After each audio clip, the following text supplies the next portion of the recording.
বন্ধুরা আসসালামু আলাইকুম। আজকে আমি কাতল মাছের তেল দিয়ে বেগুন আলু দিয়ে রান্না করব। রান্নাটি আপনারা দেখুন, অবশ্যই আপনাদের ভালো লাগবে।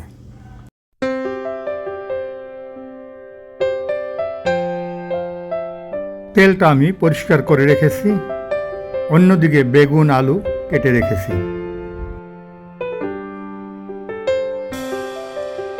কড়াইতে আমি তেল দিয়ে দিলাম। প্রথমে আলুগুলো আমাকে ভেজে নিতে হবে।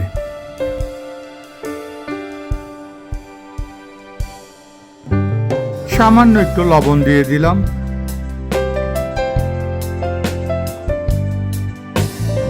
আলু ভাজা হয়ে গেছে, এখন আলুগুলোকে তুলে নিচ্ছি। এরপর আমি বেগুনগুলো দিয়ে দিলাম।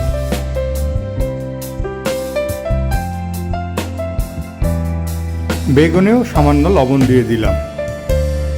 এবার ভালো করে ভেজে নিতে হবে। বেগুন ভাজা হয়ে গেছে, বেগুনগুলো আমি তুলে নিচ্ছি। কড়াইতে আরেকটু তেল দিয়ে দিলাম। এখন পেঁয়াজ কাটা দিলাম।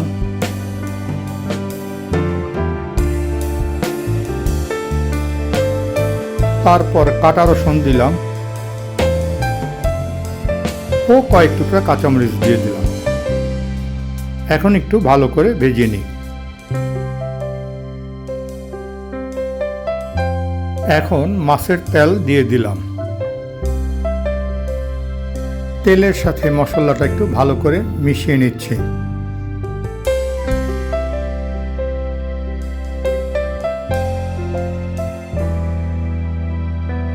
সামান্য ধনিয়ার গুঁড়া দিলাম, হলুদের গুঁড়া দিলাম, মরিচের গুঁড়া দিলাম। একটু ভালো করে মিশিয়ে নিচ্ছি। সামান্য পরিমাণ লবণ দিয়ে দিলাম। সামান্য একটু পানি দিলাম। তেলটাকে একটু ভালো করে ভুনতে হবে।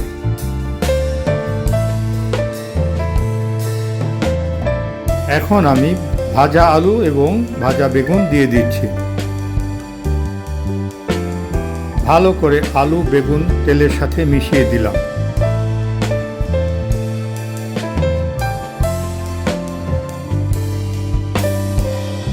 অল্প একটু সময়ের জন্য ঢেকে দিলাম।